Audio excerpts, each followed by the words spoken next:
c'est ma ville d'armement, toujours. Moi, je suis un vrai Brestois, donc j'ai toujours j'ai des bonnes amitiés. Je m'occupe aussi des événements, des Brest, Brest 2000, Brest 4000, tous les Brest où on a fait les grandes réunions à Brest. Donc oui, c'est normal que je sois là. Moi. Je suis très content de ça, parce que c'est dans l'ADN de Brest. Nous, on est parti de Brest faire les records. Et en fait, Brest, c'est une ville de records. C'est la ville la plus près de l'Amérique. C'est une ville océanique biologiquement et tout. C'est vachement bien. C'est bien. Ouais, enfin, moi, c'est pas ce qui m'intéresse le plus. Que je suis très impressionné par les bateaux. Le départ, les gens vont faire comme ils peuvent.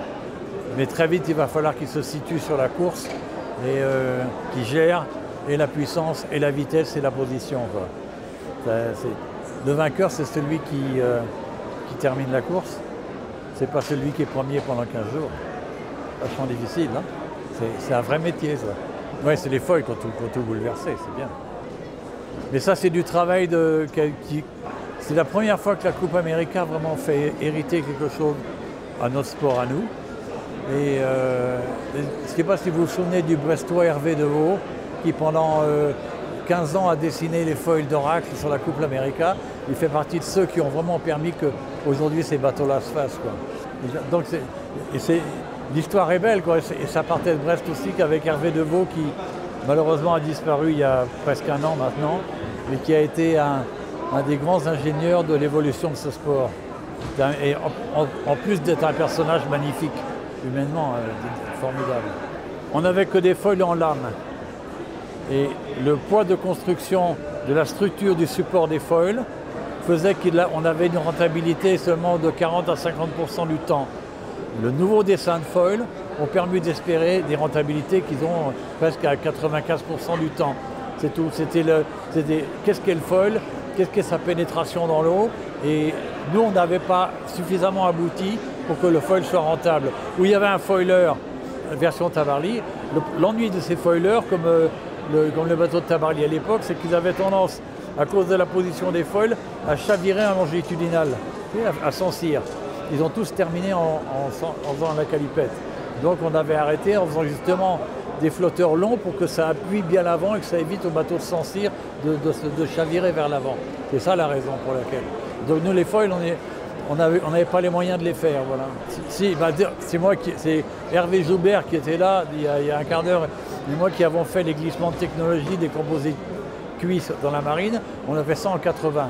Il y avait les matériaux, mais il n'y avait pas l'épaisseur du dessin. C'est-à-dire que toutes les études qui ont été faites sur les foils ont vraiment permis dans les 20 dernières années de faire d'abord des bords d'attaque différents, des fuites différentes. Et en fait, ce qui fait qu'aujourd'hui, comme vous disiez tout à l'heure, quand Covid a commencé, il a fait venir les anciens foils de la Coupe América. Ça nous paraissait normal. Voilà. C'est-à-dire qu'à partir du moment où on tournait autour du monde en multicoque, le magnifique, l'ultime, le but final, c'était d'aller en course autour du monde en multicoque. C'est ce qui se fait aujourd'hui. Et c'est bien parce que c'est la suite logique de tant d'efforts, de tant de découvertes, de tant de... Voilà. Ben c'est même plus... Ah oui, là c'est solitaire, mais c'est pas solitude. Moi, dans ma génération, on tournait en solitude parce qu'il n'y avait pas de contact. Hein, on passait par Senlis Radio, et Senlis Radio, au sud de la Nouvelle-Zélande, ça passe pas vraiment bien. Donc le problème... Alors là, il y a le contact quand même, et puis il y a l'autre sur l'eau. Moi, j'ai bien aimé être seul et qu'il n'y ait pas l'autre sur l'eau. Je trouvais ça élégant et agréable. L'engagement du skipper est la même.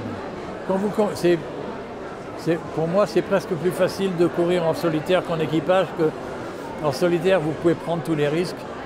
En équipage, vous dites qu'il faut que vous les rameniez à la maison. C'est la même histoire.